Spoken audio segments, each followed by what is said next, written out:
third on a high note, picked it up defensively, but then carried into the fourth? I think that was it. Just as you mentioned, defensively we were so much better. We were locked in on all our coverages, getting stops, and in the half court, we were just really locked in on that end. And I think that what transpired there at the end was just us converting on the offensive end after we were able to get those stops. You talked about this a little bit in the past, but maybe these are games that you guys wouldn't have. Actually, Ty mentioned it too. Maybe not have won. What's different? Is that just maturation? Yeah, I think so. Definitely.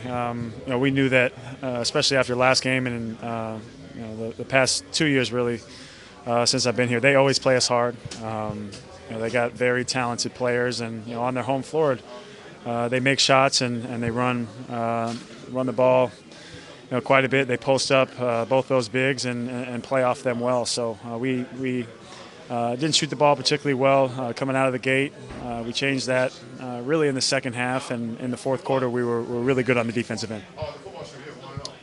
Did you see something that impressed you from Joel Embiid today? I mean, he's a really good player. He's going to continue to get better as his minutes continue to go up and his experience continues to go up. So you're going to see him mature over these next 82 games, and getting the summer underneath his belt, and continue to grow his game. So he's going to be a really good player in this league. It's been the last several games, but 39 for Kai, a triple-double for Bron, a double-double for you. Why are you three clicking so well? We're just playing our games. We're taking what's there for us. We're playing off of each other well, and we're doing what we're supposed to do. Helping carry this team and getting other guys rolling. So, at some point we're going to be clicking on all cylinders, but we feel like, we're trying to hold up our end of the bargain as best we can. Do you have to change anything in your game when going up against a guy like Joel Embiid? Defensively, playing him being 7'1", 7'2", you definitely have to try to push him out, make it tough for him. He's already strong, going to get stronger, and is pretty skilled. So you just try to contain him, and in some cases force him into a double team, and just continue to fight, because against somebody like that, especially when he's skilled, is tough to play against. I gotta ask, it's not your first rodeo with stitches above the eye, but the eye's good. And is Swish not the ultimate teammate, or what? Definitely. I mean, he told me after I shot the first one that he was gonna pat it down for me and make sure I wasn't bleeding so I could shoot the second one. And the officials came in and said after I shot the second one that I was going to get to go to the back and bandage it up. And at halftime I was able to get 5 stitches. But Swish is an early candidate for teammate of the year with that one. I know you guys have tomorrow off, but looking ahead to Milwaukee, how much are you looking forward to seeing Delly again? Oh, Delly, yeah, he texted us the other day, and we're definitely looking forward to seeing him. He's a fierce competitor, so it's going to be different playing against him, but it'll be really good to see him and everybody that he's there with. Talk about overcoming tough ones through 3 quarters, fourth quarter you got to pick up and just overcoming that and get over a win. Early on, we didn't make shots. I mean, we got open shots, got open looks. Our shooters got shots. We just didn't make them. I just wanted to continue to stay with our defense. I thought individual defense in that first half, they had 35 points on individual D and only 7 points in the pick and roll. So we had to do a better job one-on-one defense. And I thought, once we got down 14, we kind of stepped it up defensively. I liked our live cutter coming back and snapping back and double teaming the post with Embiid and Okafor. I thought it really activated our defense, gave them problems, kept them off guard. So, like I said before the game, this team has played us close, for 3 years, and they play hard, they compete, and Coach Brown always has them ready to play. You said at least once already this year after a game like that, last year we would have lost this one. Is this another example of that? It is.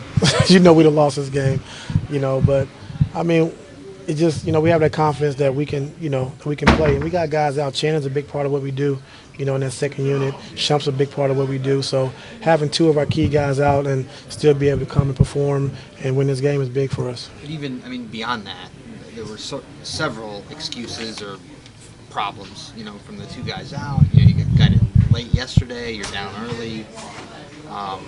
And yet the guys didn't cash it in, which happens sometimes. We got in at 6:30 last night, so it's not late. It just, It's crazy. As far as our practice has been going, we practice around this time, so our practice haven't been that good. So it carried over into the game. Like I said earlier, it's practice time. So, but in that fourth quarter, end of the third, fourth quarter, I like what we did. I thought we really picked it up, and so no excuses. But our guys came out and we played the right way and played hard the last 18 minutes of the game. What did you think of Kyrie in the fourth?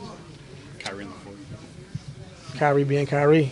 We had to get Bron out, and we had to play guys extended minutes tonight, which I'm not happy about. But, our bench was struggling a little bit tonight. JR, struggled a little bit tonight shooting the basketball, and Channing wasn't here, no Shump. So, having played Kyrie and Bron those type of minutes. But, we needed tonight for the win. And, Kyrie be aggressive, score the basketball, do what you do. He had 39, and, LeBron had, 13 assists. So, we played off those guys, big three.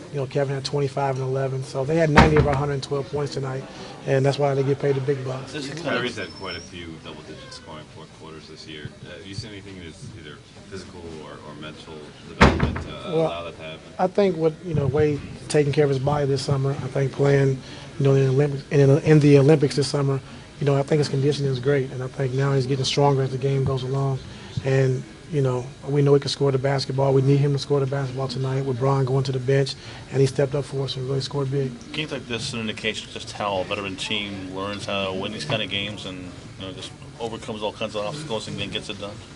Not all the time. Like I said before the game, it's a tough game for us. Every time we play Philly, they give us a tough challenge here or at home. And we knew it was going to be a tough game coming into it. And they have a great team, have a great coach. And, when Embiid's able to play, his normal minutes, it's really going to be tough to deal with. Why are they so effective against you guys? What do they do differently? They're effective against a lot of people, not just us. They play hard. They compete every single night. And like I said, they're well coached. He got to make sure the guys are playing hard, playing the right way, playing with a pace. And he has great ATOs. He knows what he's looking for out of timeouts. So it's tough to play this team. We're not the only team that they're tough for. They had a lot of close games this year against great teams. So they're a good young team. We talked about this a little this morning, but now with another game, JR is 1 of 22. Is it still just a matter of just keep shooting and to shoot out of it? Yeah, keep shooting. That's what he does. He makes shots, and as a shooter, you're not gonna make every shot. And right now he's in a little bit of a slump, but tonight defensively he was great. I thought he was really good. He was really active. Getting over screens, deflections, help and live cutter. So he was great defensively for us, like he's been all year, and he's been the last 2 years. So, his shots are going to fall, they're going to come, and when they do, it would be really tough to stop. Not that you would need him to do it because of how well Kevin and LeBron are playing, but is there any temptation either from your guys' end or Kyrie's end to kind of let him go and have that fourth quarter mentality the entire game? Say it again? About who? Kyrie. Oh, because the other guys are playing so well, but if he was to lock into that type of mode for the entire game, the numbers he could put up. Oh yeah, he can score 60s and 55s and 60s all the time. But we have a big three and how we lean on those guys, and Kevin had a great first quarter of the day. Then Kyrie came back with 7 for 7 in the first quarter. But we got to share the wealth because one guy can't beat a team. So when they come out like that, then we got to get other guys involved. Get Bron and Kevin going in their last game. When Kevin had to go in that first quarter when he had 34, we had to get Kyrie and Bron going because it's going to be a tough game for us. So they understand that and they play off of each other. And right now our big three are rolling. Is it significant at all? You said you had to play LeBron. You played him the whole third quarter in the first 2 minutes of the fourth. When he comes out is when Kyrie gives you the lead for the first time and makes a couple more shots to keep that rolling when LeBron's on the bench. Have we moved past that, or is that still significant to you? As far as just be able to maintain the momentum and take the lead when LeBron's not. It's definitely big for us, and I had to do a better job, of putting Kyrie in better positions to score the basketball, when LeBron's out. And over the last 3 or 4 games, I've been able to do that, run some different things, kind of get him off the ball and then get it back. So, I got to put him in better positions where teams can't lock into him when LeBron goes to the bench.